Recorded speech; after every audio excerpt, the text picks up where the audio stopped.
All right, everyone, thank you very much for joining us today for this first event in the Encode Avalanche series where we're going to go into depth about Avalanche, introduce the program to you in general. This, of course, is not our first rodeo with Avalanche. Of course, many of you have done our hackathons or hackathon with Avalanche before and accelerated thereafter, which was jolly good fun as well. Can everyone hear me? I'm seeing what's the sound coming behind? That should be nothing. Is that all very good? Yeah. I have a really nice microphone, so it shouldn't be too bad. I spent all my days on call. So very good. So where are we going to start? So we're going to start with talking a little bit about Encode. Some of you already know Encode. So this will be maybe not necessary, but we are in a Web3 education community. We want to be the best place for you to learn and get onboarded into crypto, or if you're within crypto, to find out more about emerging protocols and get education in general. It's the best place, we think, for learning, building, getting hired or funded on those last two aspects.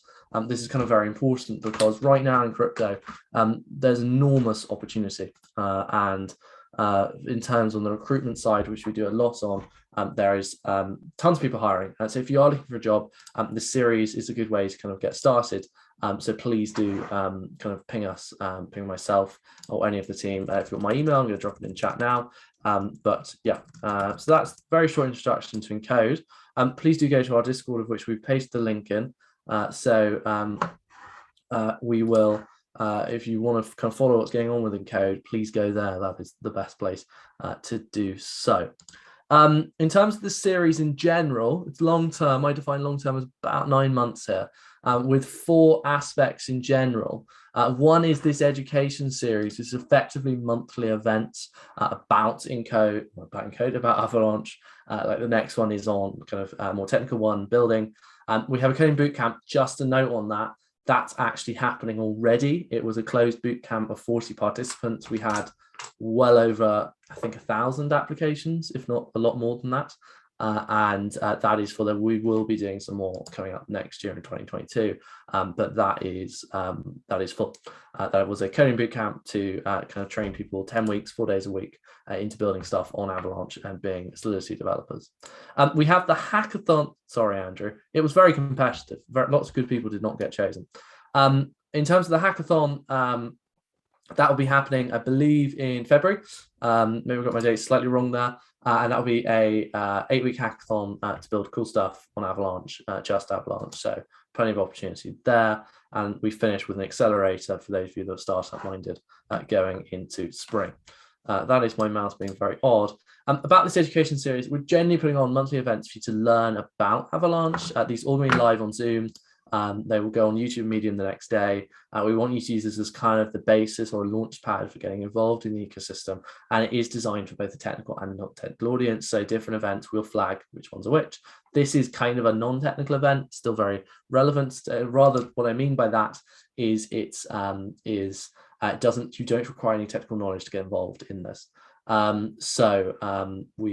This is more of a general event. I think next week's a bit more technical, but I still try and make a lot of these events fairly open and easy for you to understand. Good. So we can get started on Avalanche. It only took us about 8 minutes after the advertised start, which is not too bad. And I want to start with a distinction that you might know or might have heard, which is what is the difference between Ava Labs and Avalanche? Addy says there's no sound coming through at all, which is very worrying because I think there should be. So can someone else confirm? Yeah, I can hear a lot of sound. Okay, good, beautiful. So the difference between Ava Labs and Avalanche. Well, this comes actually to a definition of what is the relationship between a protocol and a company behind a protocol. So in simple terms, Avalanche is the blockchain. As the piece of technology, it's open source, whereas Ava Labs is a company that's job is to promote and support the ecosystem. So strictly speaking, blockchains themselves are decentralized, they're open source, they obviously have a lot of funds attached to them, but it's for the benefit of their community, and they can't themselves be centralized in deploying those funds. So you need to have other entities attached, and Ava Labs is the entity that kind of deals with that. It's always a good distinction to make from the start. It's like it's like, although not quite the same, the difference between Ethereum, the protocol, and Ethereum Foundation, who kind of help run Ethereum. Not quite in that sense, but Ethereum doesn't really need one. Yes, Andrew, you will be able to access all the bootcamp videos. No, sorry, you won't be. They will not be public. Versions of them may go public, but the content itself, because it's so good, is not actually shared for public use yet. We want to keep it a private, intimate experience. We will be scaling it, do not worry. So I want to start off with a very simple thing, which is what is a blockchain, which is some of you, this will be obvious, you know this, some of you, you think you know this, but maybe we need to go back to first principles, and some of you won't know this at all. And broadly, like the way I normally teach this is I start off by saying it's like a database. We're trying to keep track of a state of events for some reason. We'll go on to that reason in a moment. For instance, if we look at the money use case, using crypto as money, the reason we can use it as money is in the back end of normal money of, like, let's see, I've got some euros here. This is nice, €5 right there. The thing with euros is that I effectively, what is happening here is I, who own this, is giving it to, let's say, George, who doesn't own it.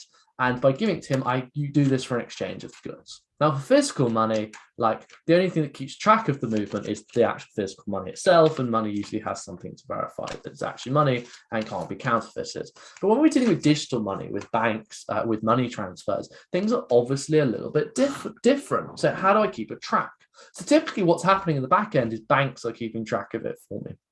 So my bank, let's say I've got HSBC here in the UK, not my actual bank. Banks will be they effectively keep an internal database of who's got what and what accounts have what. And actually, the reason it takes so much time to move between different countries and sometimes or continents when making money transfers is you've got to reconcile these internal databases that says to make sure that now I have a record that Anthony has €5 less and someone like George has €5 more. Now, this is obviously an oversimplification. So a blockchain can replace this. So we see the blockchain as a ledger, a database, a kind of a big spreadsheet. Then what's happening here is that we are trying to, rather than keeping, rather than an institutional central party keeping this list or keep this record like a bank, we try and let code do that instead. And in order to verify this list is kind of the right list, we keep basically a copy of it on lots and lots of different computers called nodes. And these, we have in a way a consensus mechanism to agree upon changes to this ledger, to this database, which broadly means getting the agreement from as many people in this chain as possible, as many of the nodes as possible. Now it's actually more complicated than that. It's actually, rather than just being a database, it's effectively a global computer. So we can do this thing, we can do this kind of database thing, like that's absolutely fantastic. But we want to go a step further, which is that actually with a blockchain, not only can you kind of store data and records and like do things like use it as money, like this is Bitcoin effectively, like I can just use it as money, it's a ledger. I can actually build applications on top of it and process the transaction of these and these kind of events linked to these applications. And in that sense, I start to have a global computer. And I also, because it's not just one node, it's not just one computer involved, it's thousands, like millions of RAM of processing power, effectively, if you want to think of it crudely, I can start process much bigger applications that involve many more people. So effectively what you have with a blockchain is a global computer and a method which is a consensus mechanism of getting this or lots of different, if we're going to have lots of different people involved, we need lots of people to be able to trust each other, and that's hard. So we want it to be actually trustless. You just have to trust the code. You don't have to trust any one actor. Now, this is talking in very esoteric terms, but broadly, code is law here. Like the code is something that executes. You can't really stop it executing once it's deployed. You can't really stop it, and we are trusting the code to get something done rather than, or maintain something with all these actors involved, rather than a human being, effectively. It's therefore much more straightforward, much more binary. It works or it doesn't. There's no kind of human error involved if you get it right. There obviously is, but we won't go into that today. I've already talked about Bitcoin. It's like if you want to think of it as a database, you think about Bitcoin. Whereas Ethereum, we're starting looking at a global computer. And Ethereum has these things called smart contracts. It's basically code that executes on the basis of certain conditions being met. And when it executes across nodes. So you can't really go back you can kind of, but you can't really go back. And what you can start doing there is building applications that take money and add a use case on top of it. Maybe we want to do things like use it for fundraising. Maybe we want to do things like building lending devices. Maybe we want to do things like build things like NFTs. Maybe we want to do things like have much more complicated tracking of supply chains. We start to be able to add another layer of use case on top of this. Now, forgive me if this is basic for some, but broadly, Ethereum, you do lots of things, and we'll talk about maybe some of those later. But there's always the issue that we want to go faster, we want to be more scalable, and we want to be more, just as, if not more, secure. Because Ethereum is the most popular layer 1 blockchain. We use layer 1 to mean the kind of blockchains like a blockchain, and then you have other layers on top that facilitate different types of things on the blockchain. Broadly, we call these layer 1s. Anyway, the issue with Ethereum is that if anyone's ever used Ethereum, gas prices are very high. Let's see if we can actually have a look right now. So this is a gas estimation tool. And this basically means that like just to transfer USDC is right now going to cost you $30. And if you're using something like Uniswap, it's going to cost you like a lot of money. So let's say I wanted right now to add liquidity on Uniswap, which Uniswap is something called a decentralized exchange. It's used for trading assets between one another. So let's launch the app. It's going to be very slow. And let's say I wanted to add liquidity to the pool, which means I'm happy to offer some of my assets to be kind of bought and sold. You don't actually take much risk with this.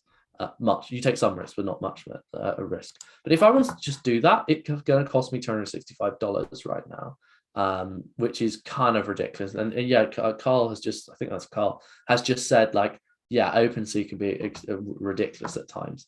And look at all these trends right now. It's like $100. Like to use Tornado Cash, which is a particular application, like it's going to cost me like over $600 right now. There's a lot of transactions involved in that, but you get the point. And this is like, it's high, but it's nowhere near as high as it could be. It could be much higher. Like this, whatever happened at midnight on Monday last week, like that was crazy. But it looks like we're going to hit that tonight. And obviously, for instance, when people are trying to sell lots of assets, gas goes very high very quickly, because it is cheaper to get out and not lose the to make the sale and still like keep your money than like pay. You'd rather pay 500 than lose like tens of thousands because you didn't sell Ethereum on time. Not that it is that simple, just to time and exit. Anyway, but we do want to go faster, we want to go cheaper, we want to go more scalable, we want to be able to do other things. And this is where Avalanche comes involved. And what I want to pitch to you is this is not an either or. Like you can do stuff on Ethereum and Ethereum can be specialized and also do cool stuff on Avalanche. And particularly there's different use cases that each target.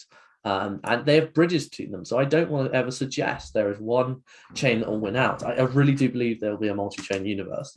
And different ones will do different things and they will coexist together. And that I think is a broadly good thing. I'm going to launch a website. Whenever I can give these talks and Encode gives this talks, we try and give you a little pretty balance. Arm you with the tools for you to make your own assessments rather than shove something down your throat. So this is probably the closest to a shove something down your throat slide. And this is what Avalanche claim. And you can assess that for yourself. But broadly, I think it's kind of true. David, it's not like Neo. I actually don't know Neo very well. It's like Neo's the blockchain. I actually can't speak to the specifics. So you can see at least, even in minimally, what they are aiming for, and maximally that they are very good. Which is that they could do like more transactions per second. That's the throughput. They reach finality. Do you want me to zoom in? No, I'm not actually going to zoom in. Can everyone else not see? Is there anyone else who can't see? I'm going to assume everyone can see. It uses something called proof of stake. So this is cool. There's lots and lots of nodes. Sorry, it's small. Luckily, the other text is big. But anyway, this is just their chart, but you can see, and it compares to other blockchains. What does Avalanche actually do differently? What's its what is it? Is it possible to close chat during the presentation? Why? Why do people ask me to change? Is it too wide, the screen? Okay, wait. Yeah, but I don't need to close my chat. Can everyone see the chat?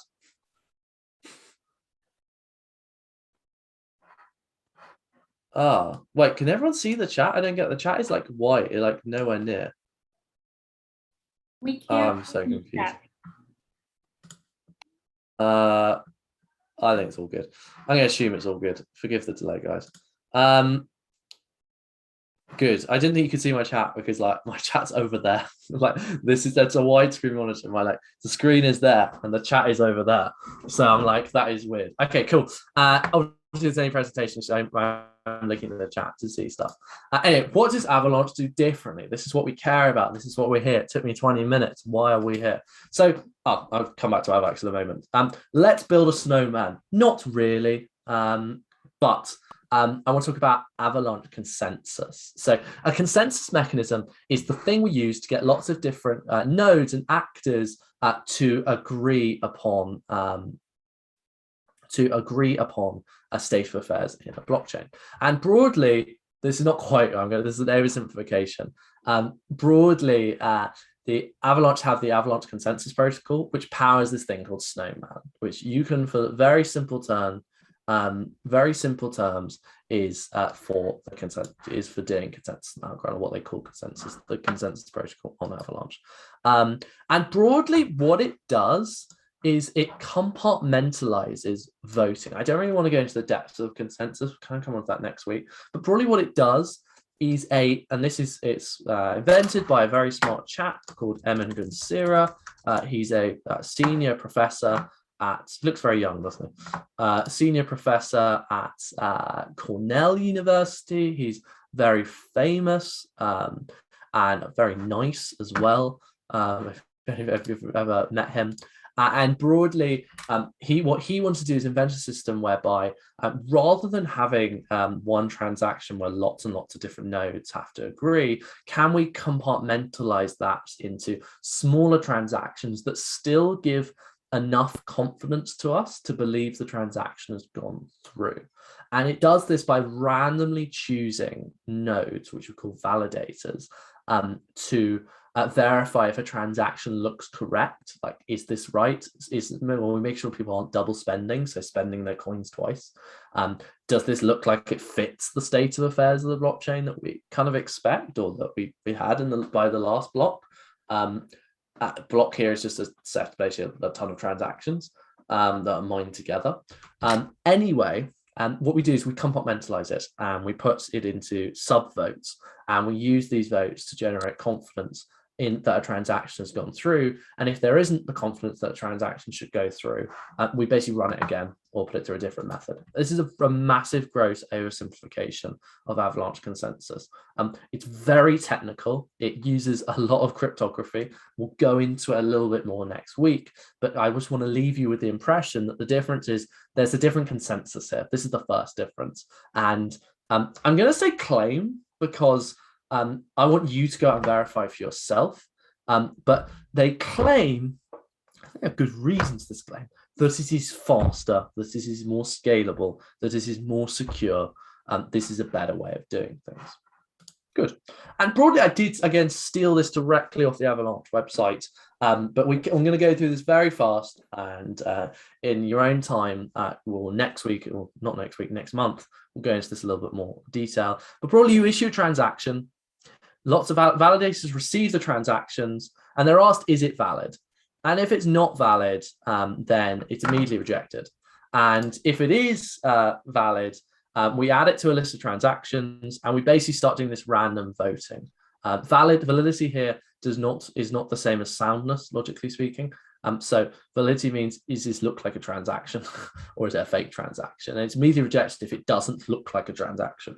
But if it is a transaction, looks like a transaction, we do this random subsampling, this sub-voting, where we take an K, which is X here, number of random validators, and we weigh them by how much stake they've put in. So we measure stake reputation as how much AVAX have you staked to be a validator. So if you staked like a lot, we trust your opinion more.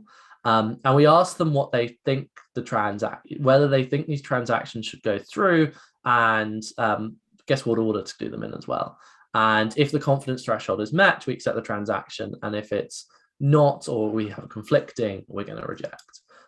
So this, like, in simple terms, isn't that hard. But like, obviously, to do this on a like big scale and to verify this is happening clearly is a hard problem to solve. And this is one of the major innovations of Avalanche. I'm just going to open my window because I'm getting hot. And actually, it's designed. The other main difference is it's designed for finance, which we're going to come into in a moment when we discuss the 3 types of chain within Avalanche. Because Avalanche isn't just one chain; it's 3. Look at that! I've preempted my own slide. So it's 3 blockchains in one. Great, but what does this mean to have 3 blockchains in one? Well, what it is they're doing different things, and they all use the same consensus, the Snowman consensus. And it all always on the same blockchain. But we basically got 3 compartments in which we can do different things that are specialized for that purpose. One is the exchange chain.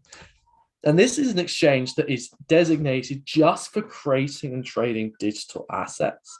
And the pitch here is that long term, with in the financial world, they are going to adopt blockchain to do transactions for a few reasons. One, I can send money across borders so quickly because I have this unified system. Because it's code-based. Now, there is a big problem here already. And as I say, we always try and give you both sides of the argument when we present something in Encode. And the first thing to remember is the reason why it's slow is in the modern world, if I move money in here in America, for instance, or here in China, is because there are different regulations in different regions and different styles of regulation and things required. And so to do global, to meet these regulations and to do global KYC, know your client, make sure there's no money laundering. You have to tick box all these systems, and like, yeah, it'd be great if it was standardized, but it could be standardized without you needing code. The thing is, what you want to be able to do is make the code base so things execute you want to try and remove human inefficiency and human error from the process. You want things to be as automated as possible. This seems kind of obvious. So this is kind of the pitch we're making, more than being like, oh, everyone will just use the same blockchain, because they won't. And we also want to make it programmable. We haven't talked about this yet. Talk about smart contracts, but we want to be able to link applications directly with money. So money is the thing that all of them use by design. Incentives are built in by design. Like, you can't really build a blockchain thing that doesn't have an incentive built in, because the transactions are money related. We're building applications based on the movement of money. Rather than, this is a very important thing, rather than anything else. Anyway, so you can understand why this is great for finance, but also why you would need specific things and feature sets. And that's what the X chain does. We'll go into this a little bit more next time. The next is the P chain, and it's the platform chain. And this is really cool. So this is where we get into a big area, which is that how the hell do I verify that the actors in a blockchain are legitimate actors and legal actors, or like, you do not want terrorists engaging with the New York Stock Exchange. Maybe they do anyway, but indirectly. But you don't want that. How do you stop that? I can't stop any actor in a blockchain. I don't know what addresses correspond to actual people. So the way we get around this very simply is we create these things called subnets, which are basically small instances of blockchains, which basically can have their permissions, they're private, where I can ask things of the users in able to use that platform chain, which therefore allows for these specific instances for, like, there could be a New York Stock Exchange blockchain where every stock is represented as a digital asset. There could be a one just for a particular country, for instance, for a digital currency. So this is why this is cool and this is important. And this also means you can build in compliance. So you can say, I want to use this blockchain and I want to have this compliance built in. Like, is this good? Yes, this is good. Now, clearly, I'm not, I or they are not arguing for a permissioned blockchain future. We don't have to get ideological about it. Simply what we are saying here is there are worlds in which you would want to use the technology of blockchain without having this full decentralization, particularly in regulated finance. And can we find a middle step? And this is why compliance would be built in. Then the C chain is the contract chain. This is where we do smart contracts, and it's EVM compatible. You use Solidity. So people going to our bootcamp right now are learning Solidity, and this, for me, is one of the biggest reasons why I'm bullish about Avalanche. Is you have such an easy way for existing Ethereum users and existing Ethereum developers to move over and build applications on Avalanche with a different consensus. It's one thing they got really right. Unfortunately, well, no, I'm going to take questions on chat, so please do type them in. But this is like such a good thing. I think there are design choices here. So I'm not saying that not being EVM compatible is bad. I'm not saying that.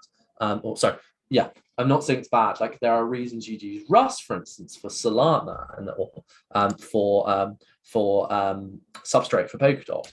But in general, this is a good thing for easy adoption and easy building and easily moving over, which in the short term I think is an extremely good thing. And it means you can use MetaMask. Now, MetaMask kind of sucks. Like, I'm not going to claim it doesn't suck. It's pretty good. It's functional, but like, it feels like we could have a better user experience, and it's a fairly steep learning curve for someone who is not onboarded into crypto yet. And you do really need to have someone sit down with you and explain it to you and make sure you've backed up your private keys, because custody is hard. Like, banks don't make us custodize our own money. We trust banks to do it. That's the whole point. But you can use MetaMask with Avalanche. You can just switch the network to AVAX or to Avalanche, and then you can use it. And this is such a big advantage. You can also use your development environments like Truffle or Remix or Tenderly within MetaMask, very simply. So I think this is, sorry, not within MetaMask, when doing development on Avalanche, this is just such a big benefit. And this is the overview of what I've just said.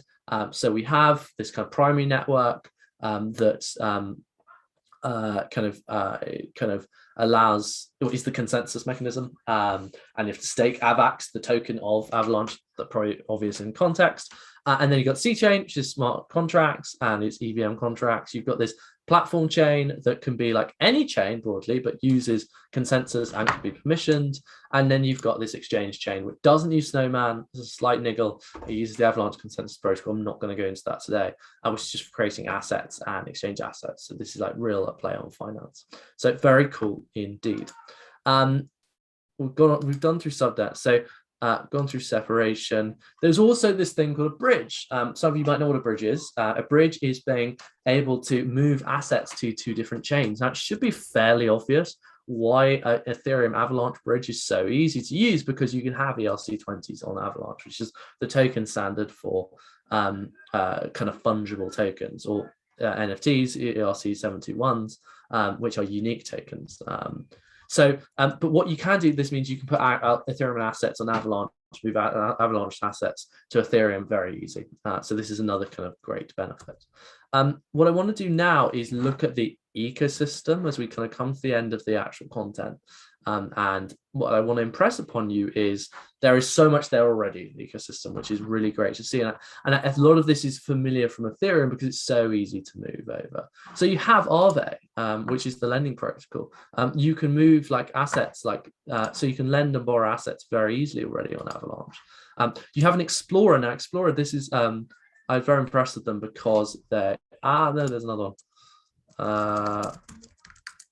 They've just launched a new one. Where is it? Is this it? Oh no. I want the new, oh, there we go. Yeah, so anyone that's used to Etherscan, which is the very classic Ethereum one, will be very familiar with Avascan, which I've now lost. No, I haven't. Yes, I have. No, I haven't. And this allows me to see transactions on chain very, very fast. I can see the burn fees. I can see everything. It's like a very clear view, like very nicely done. So again, this happens because it has the Ethereum compatibility built in. So this was fairly simple to build. Well, not simple, but fairly straightforward to build. So you've got Avalanche, you've got all these things. I'm gonna like all of these different things. Curve, which is stablecoin trading. You've got another liquidity protocol. We've talked about MetaMask. Got Pangolin, which is a Uniswap competitor that looks a lot like Uniswap and allows me to trade very quickly between assets. Look at all these assets like .e. Here's the Avalanche version, forgive me. The Avalanche version, so all these assets that are available for free, not free, but to use on Pangolin. We've got, you can kind of see lots of things, Zapper for tracking, just a lot of Ethereum stuff is here. Just a lot of stuff in general is there on Avalanche, and this is really cool. I've lost my chat, so let's go again. Sorry, I'll go back over the stuff, which is great. You've got stable coins, you've got development environments, you've got auditors. Well, auditors is obviously not built on, but yeah, very kind of nicely done. And that's just on the DeFi side. Ah, no, I got it wrong. Is this going to segment? Yes. So this is just on the DeFi side, all the different things you can have. We can look at NFTs, obviously, for those of you that haven't well, obviously, most of you know NFTs. NFTs are non-fungible tokens. It means unique tokens. And yeah, you've got lots of different things here. There's like Tops NFTs as well. So Tops is a very famous brand. You've got the Bundesliga NFTs are on Avalanche. We have oracles. Chainlink is on Avalanche. This is a big thing. It's hard. It means you can get randomness built into your contracts very fast. We have wallets. So MetaMask. You've got all these other ones as well. You can use your ledger directly, which is great. Talked about stable coins, Turkish stable coin, Frax, Tether, all fantastic things. Let's look at identity. Okay, just ceramic. First, identity isn't a very built out thing. All of this stuff is stuff you'd expect in Ethereum, which is like really like ahead of the game, which is really, really impressive. So we've got Graph as well, which will be coming and doing an event on in a few weeks with us doing Graph series. Some of you are already competing in. So in general, guys, there's a lot built out here, which is a really good thing. And I think speaks to the easiness and any more will come really. So I want to kind of end broadly there. This is supposed to be a whistle-stop tour. But just to kind of summarize what we've talked about here. So Avalanche is a competitor to Ethereum or is a reaction to Ethereum or a complement to Ethereum, depending on where you stand. And the way it tries to iterate is on the consensus level and also allowing you to do different things. Like you've got this whole separate chain, which didn't really get into too much depth on, called the X chain, which is built for like trading basic financial assets. You've got this thing called the P chain, which allows you to set up small instances, permissions instances of blockchains, which is going to be very important in the future because I'm sure it is the case that Morgan Stanley aren't going to use a public blockchain. They're going to want to verify the actors coming in. So that's really important. And also the C chain, which allows I would think a faster way, maybe not. I mean, it's difficult. The reason I say this is difficult to compare the scale and that things work at the same scale because obviously so many Ethereum transactions happen per day and so much less transactions on Avalanche happen, and that's okay. Then you've got C-chain, which allows for easy moving between Ethereum and Avalanche, which I think is a good thing for general adoption. Okay, that's what I wanted to say. I'm going to now go into questions. Note the Morgan Stanley thing was I'll make it up. Don't quote me on that. Not going to have that. And let me go through the questions in general. I'm going to kind of start from the top and work my way down. It's probably a disaster. So yeah, obviously put your questions in chat and I will deal with them as we go along. So Luke. What is gas? Okay, Angela, that's easy to answer. So gas is a transaction fee you pay to miners who are those who are using their computing power broadly to verify that transactions have happened and legitimate. So that is like a transaction fee to pay for the transactions going through, but to incentivize people to actually use their computing power. It's basically, there's two ways you can make money as a miner, a validator. One is like the transaction fees, and the second is general block rewards that the protocol gives. And these are both incentives. So obviously, at times when the protocol is busy, you want to increase the gas cost, the transaction fee, to accommodate kind of simple supply and demand. Do you think this will compel people to use blockchains that don't require? Yes. So yes, I think 100% that will be the case. Why wouldn't you?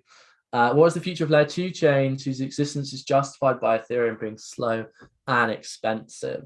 Again, I don't think there's reasons you might use Ethereum, because everything is built there, even if one chain was quote unquote faster. But yeah, I think there's a lot of legacy in Ethereum in a good way, and layer 2s are a good way to keep that scaling. But you could the world in which Avalanche and Ethereum coexist is the world in which maybe financial use cases in the traditional in TradFi start to be built within Avalanche, and maybe it doesn't take off. I don't think this is necessarily going to happen, but let's say it doesn't take off for decentralized stuff, but it does take off for more centralized stuff, and that's absolutely fine. And that's a world in which they could kind of coexist. I'm actually going to kill my screen share for a bit. So yeah, but I guess there is a slight tension there of layer 2s trying to succeed versus alternative layer 1s succeeding. Let's go. Is it centralized like Solana? Well, I don't know, but I suspect not. When you talk about centralization here, you're basically talking about who is verifying the transactions. So who are the validators? That's the speak we use here. And broadly, with Avalanche, I don't actually know off the top of my head how many validators there are. I'm sure you can find with some simple Google. There's a lot, because there's a lot of token holders. I cannot speak to Solana, though we have a nice series coming up. Can you learn Ethereum development, use it for Avalanche? Yes, exactly. So you learn solidity, and then you can build stuff on the seed chain, which is such a nice one. I see what you mean by closed chat. I mean your chat, or my chat. I get it now. Avalanche is not centralized. Well, who knows? Who knows anything really? But I don't think you have reason to believe that Avalanche is centralized. And Dan, I'd like you to explain why you think it is centralized, and what do you mean by centralization specifically? Right. What else? Lots of stuff at the chat. So Avalanche is just a finality gadget, like Grandpa and Polkadot. Well, at the consensus level, it is about and Grandpa is one of the aspects of consensus on Polkadot. But Avalanche and Polkadot are totally different. Polkadot is basically you can build your own blockchains out the block. That's the use case, and you use Polkadot consensus, and it stops there broadly. You can't do smart contracts, for instance. Whereas you can, but you have to rely on a parachain to do so. Whereas Avalanche has its own 3 defined, and I'm sure you could, but you wouldn't really be able to build your own version of it, apart from if you want to do the subnets, which I guess are, but don't give you the full range of customization of a parachain, for instance. And you build parachains on Substrate. We have a series about Polkadot if you want to go back and look at that. Hopefully that answers. So yeah, it's not this. It's one of the main innovations is finality, but that's pretty much one of the innovations of most blockchains. So yeah, take it with a pinch of salt. If you want to learn about technical analysis, you come to the wrong place. Let's go through. Maybe we can use a separate microphone. Is my microphone bad? I've got my special one plugged in.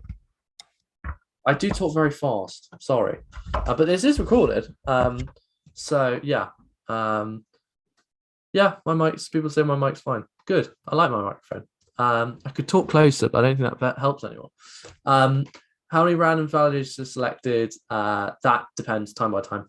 I don't actually know exactly. I think it's a product of the number of validators in total.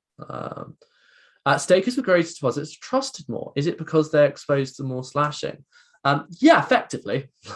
They've got more money on the table to potentially lose. But yeah, it's a proxy for reputation. There are other ways to do reputation.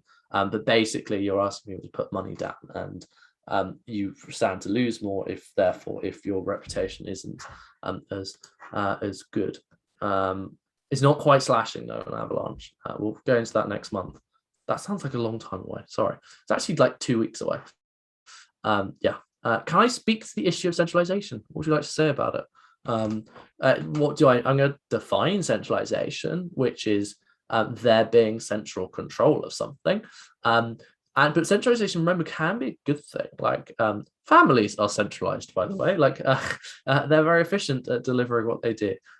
My postman has centralization over delivering my post. But like when we talk about centralization there, we usually talk about systems and networks on a whole and in aggregate. And if there is an issue with centralization, is that centralization centralizes what? It centralizes power and control. I'm talking very general senses here. And so if that actor can't be trusted, you've got a big problem.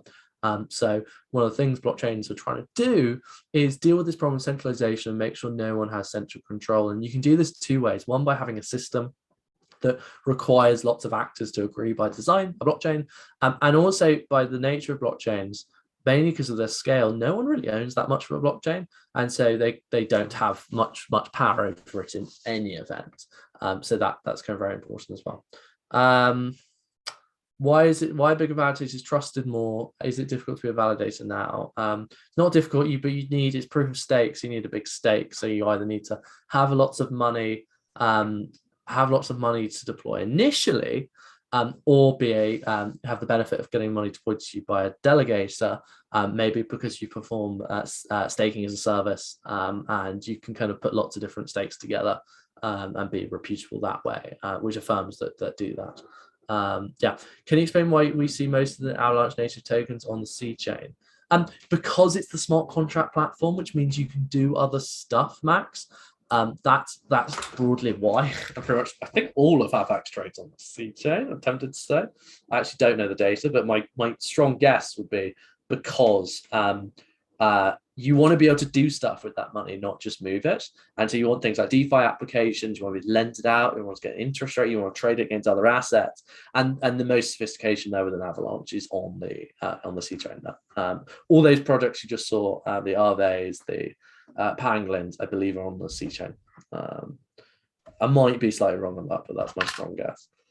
Yeah, Samuel actually makes a good point that if it was reduced to one, you just have this kind of splintering of validators, which is kind of a good thing, but also like kind of a not thing. Do you know, it's so funny when I do these events. Like I normally talk about the general stuff, and everyone cares about being a delegator or a validator. Like I'm just going to say it out loud now. Unless you have shit tons of AVAX, pardon my French, you're not going to make that much money staking. So like, don't worry, don't stress about it. Like I don't know, unless I've had 10k.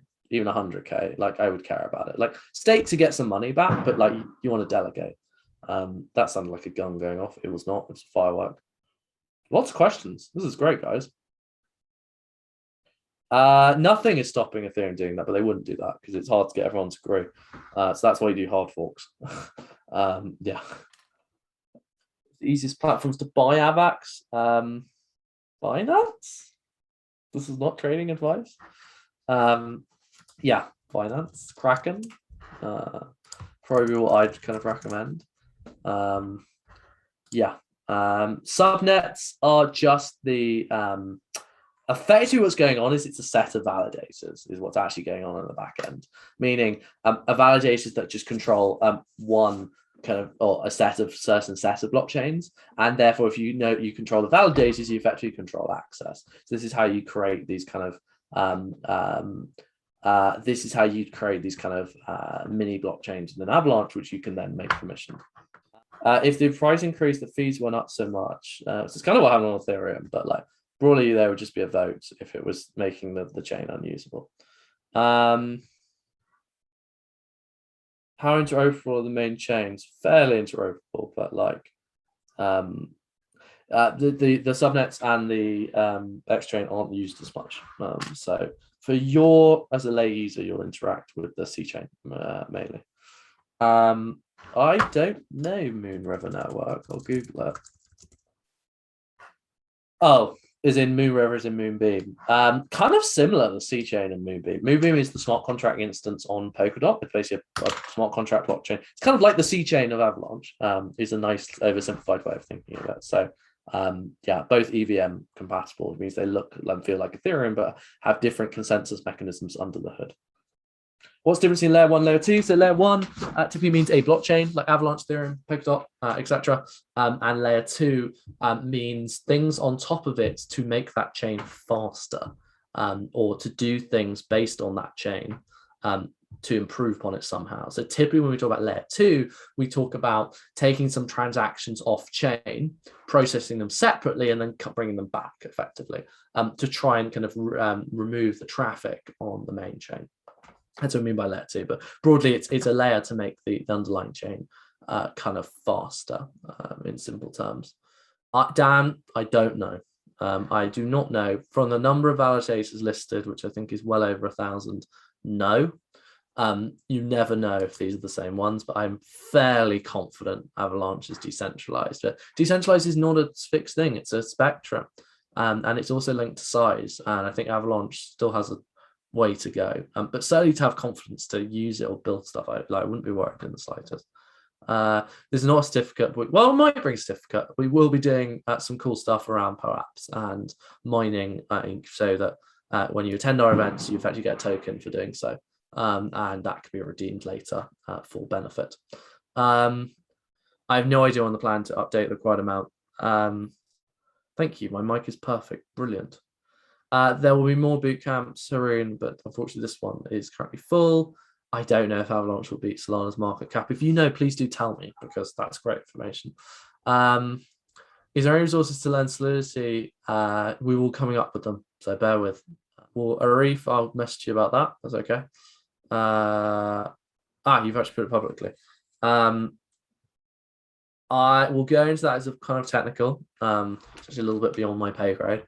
So we'll go into that next time, onto the more kind of technical side of the consensus. I want to kind of give people a 10,000 foot view for now without going too deep. Everyone's just copy and pasting that same method. We will be releasing them. They're not there yet. Yeah, there is a Golang library for Avalanche. Give me a second. Yeah, I'll paste it here. So you can use Golang and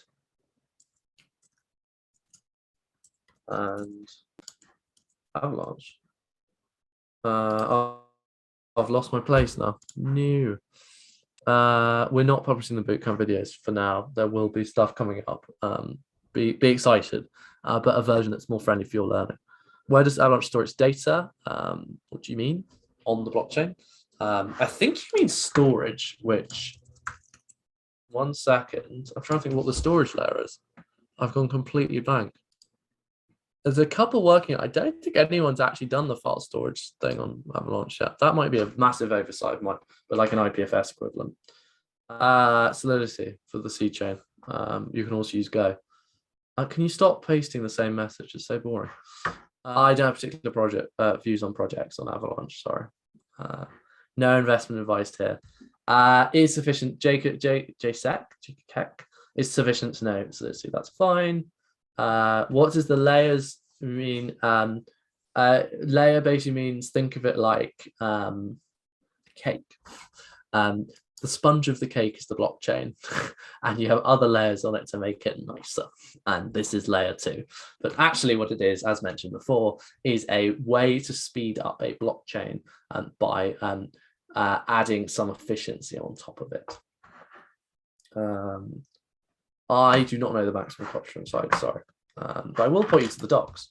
I will not be leading the technical workshop in a few weeks' time, so you can ask all of the very technical questions.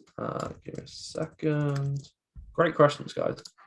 How does proof of stake work? Proof of stake works by my reputation being linked to how much I've staked. Yeah, effectively, that's like the dumbed down version of it. As mentioned earlier. They're not online, the Avalanche bootcamp videos, and won't be for now. I don't work for Avalanche, by the way. I work for Encode, which is the Web3 education community. So I do not know about gas fee upgrades on Snowman. Cool. I don't think there's a Rust SDK, sorry. JavaScript should be enough to learn Solidity there is, I don't know if Viper works on Avalanche, but there is also a Pythonic version of Solidity that is called Viper, which Curve is built in, a very famous DeFi project. Righto, that looks like it comes to the end of the questions, guys. Fantastic questions and fantastic engagement. So the next thing for you to do is please come along to the next event. You will be kept abreast of everything of the hackathon, which is the next big thing to come. But I've been very, very pleased to talk to you all today. So this is the next event on the 6th. So this is more technical. We'll get into the weeds a bit, building applications on Avalanche. But really good to have everyone here. This recording will go up tomorrow morning. If you do have any questions, please do find me at Anthony@Encode.club. Righto, thank you very much all. Have a fantastic evening, morning, afternoon, wherever you are, and we will see you very, very soon. Thank you very much.